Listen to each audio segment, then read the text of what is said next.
నీ ఇష్టం వచ్చినట్టు నీ మూడ్ను బట్టి నువ్వు పోగొట్టుకున్న వ్యాపారం, నువ్వు వదిలేసిన వ్యాపారం, నీ బళ్ళు సీజే ఫైనాన్స్ కంపెనీ వాళ్ళు మీ వ్యవహారాలన్నీ తెచ్చి మా పార్టీకి మా నాయకుడికి రుద్దటానికి నీకు ఎవరు అధికారం ఇచ్చారని చెప్పి నేను కేసినేని నానిని ప్రశ్నిస్తూ ఉన్నాను. ఏదైనా తీసుకో, విజయవాడ నగరంలో గత 5 ఏళ్ళు తెలుగుదేశం ప్రభుత్వ హయాంలో చేసిన పనులు. ఈ అసమర్థుడు జగన్ రెడ్డి, నువ్వు ఎంపీగా 5 ఏళ్ళు తెలుగుదేశంలో ఉన్నావు, ఇవాళ 5 ఏళ్ళు అపోజిషన్లో ఉన్నావు. ఢిల్లీ నుంచి ఏం తెచ్చావో చెప్పు. రాష్ట్ర ముఖ్యమంత్రితో దెబ్బలాడి ఏం చేసావో చెప్పు. ఇవాళ 68,000 కోట్లు చంద్రబాబు నాయుడు గారు ఇరిగేషన్ రంగంలో ఖర్చు పెట్టారు. పోలవరాన్ని 72% తీసుకెళ్లారు. పట్టిసీమ సంవత్సరం కాకుండా పూర్తి చేశారు. ఇవన్నీ ఆయన గొప్పతనం, నాయకుడు గొప్పతనం, నాయకుడు విజనరీ, నాయకుడు ఆలోచన. దాన్ని దేవినేని ఉమాతో చేపిస్తాడు, ఎల్లయ్యతో చేపిస్తాడు, పొల్లయ్యతో చేపిస్తాడు. ఆ సమర్థత మా నాయకుడు చంద్రబాబు నాయుడు గారికి ఉంది. ఇవాళ బండి కింద కుక్క, బండి వెళ్తా ఉంటే కుక్క నేనే బండి మోస్తానని కుక్క మొరిగినట్టు బాధ్యత లేకుండా ఎవరో మొరగకూడదు.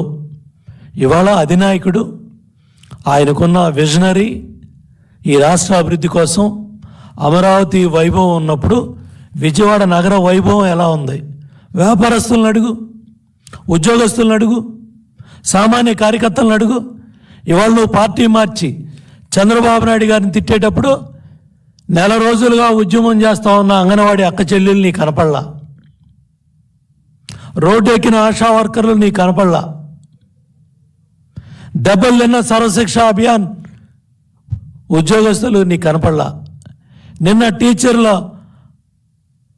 అక్క చెల్లెల్ని, అన్నదమ్ముల్ని, టీచర్లను పట్టుకొని పోలీసులు లాక్కెళ్తా ఉంటే, లాఠీలతో పోలీస్ స్టేషన్లో పడేస్తూ ఉంటే, కొడతా ఉంటే నీకు కనపడలా. కానీ నీకు Vijayawada MP seat YCP B form మాత్రమే కనపడింది. మళ్ళీ చెప్తున్నా, ఇవాళ అమరావతి ఒక ప్రజా రాజధాని, అమరావతి దేవతల రాజధాని. ఇవాళ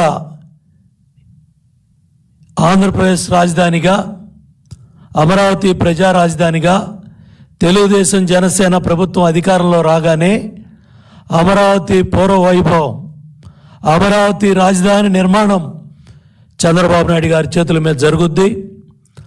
ఆ వైభవం ఆ విజయవాడ మహానగరమే కాదు, గుంటూరు మహానగరమే కాదు, ఈ రాష్ట్రంలో